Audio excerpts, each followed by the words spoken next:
Alright, here's another contraption that I built. This is a meter tester. You can see I've got an older CDR meter here, and it's one that goes in the old Bakelite junky things. I've got the white connected to the white side, yellow connected to the yellow side. Now what I've done is I've took this little piece of board here. Here's the instrument transformer. This is a little light to tell me it's on or off. Ta-da. This is the metering circuit. There's the fuse. Inside that shrink tubing is the resistor that goes to the meter, which would be the white wire. And it also runs to the outer side of the potentiometer. And then the orange runs over here to the same side as the Zener diode. And that's AC power coming off the transformer.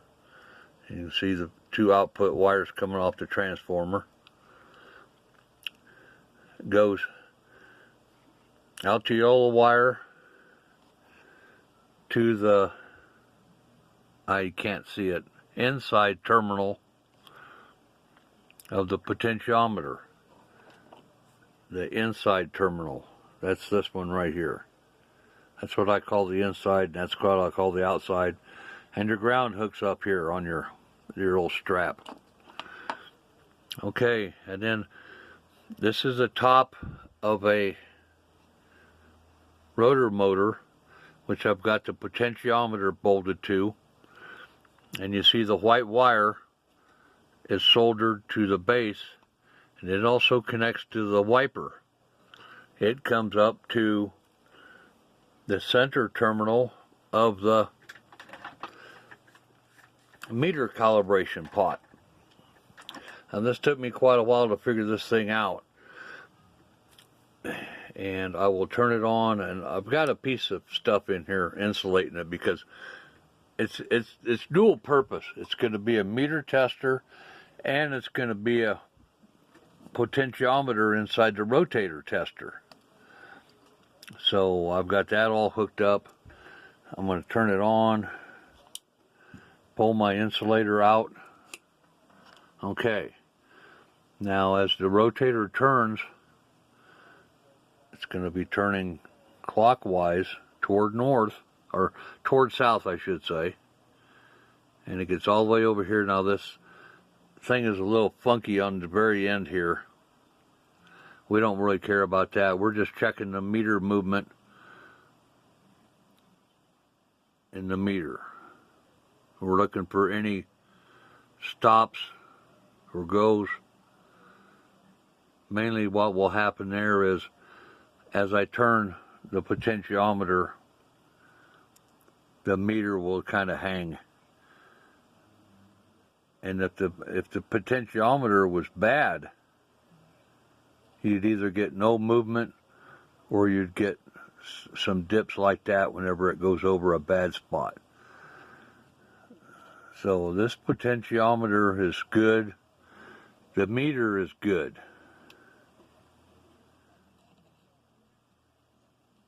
See how that works? Okay, I'm going to insulate this one. And I'm going to go over here to my potentiometer tester. Now, the white goes to a little ground tab, which is the same as the center on the, come on, there you go, center of the calibration potentiometer, which is going back to the same as the ground going to this bracket. Now the inside terminal, which I call inside, it runs over here to the AC side before the Zener. See that? Before the Zener. because remember, these two wires are outputs off of my transformer. One goes to, let me turn this thing off so it doesn't glare. One side goes to the little solder point, and the other side goes to the other side of the solder point. This is all out of another control box. Whenever I do my rotary easy setups, I take all that junk out. So that's a good meter working apparatus there. And now getting back to this, the ground wire, or the green, goes up here to the fuse, which is basically the same green wire that goes to this potentiometer. Now, this is going to be kind of tricky, but I'm going to pull the insulating thing out of this one, and I'm just going to kind of hold it up here because this is the way it's got to be. And we're about in the middle. Now I'm moving. Oh, come on, focus. As I move this around, I'm going clockwise with the potentiometer, clockwise, and it's going to turn it over here to the south all the way. And then as I go back the other way,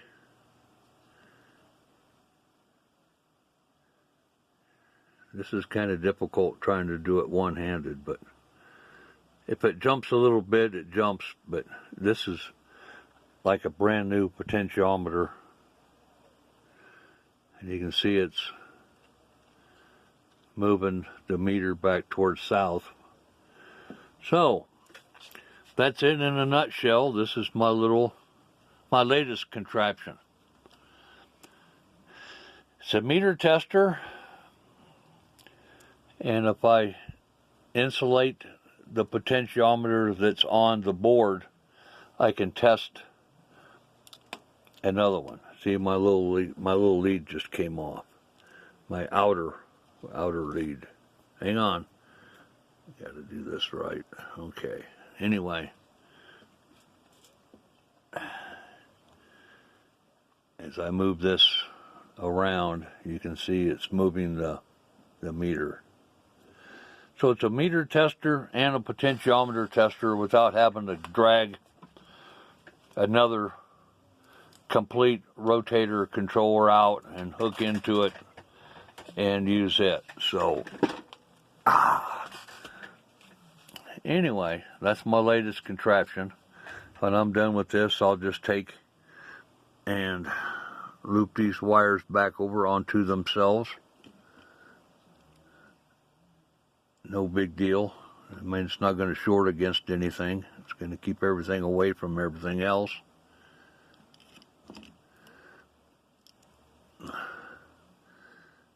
And then I'll pull out the insulator there. And now I'm in meter check mode.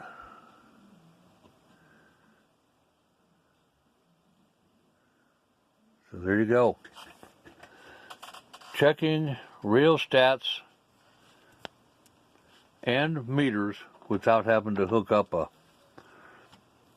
control box. Now I'm sure this will only work on CD45s and ham models, and using the same potentiometer. I don't know what would happen if I had the different series potentiometer in it, if it would just go halfway or what. Anyway, that's it. Got my little switch off here to kill the power, and introduce myself. See if I can focus in on that. There you go. Rotors by Scott. I'm in Colorado, 30 miles northeast of Denver. My phone number's on the very bottom, 303-507-2754. Give me a call. You can email me at slingslingbinks@msn.com. And if you call and I don't recognize your number, make sure you leave a message. And that's it for this little contraption. It's too cold outside to mess around dyno testing rotators today, so I decided I would mess with this. And there you go. Try not to get bored here, so I come up with all kinds of gizmos and MacGyver something. Okay, talk to everybody later.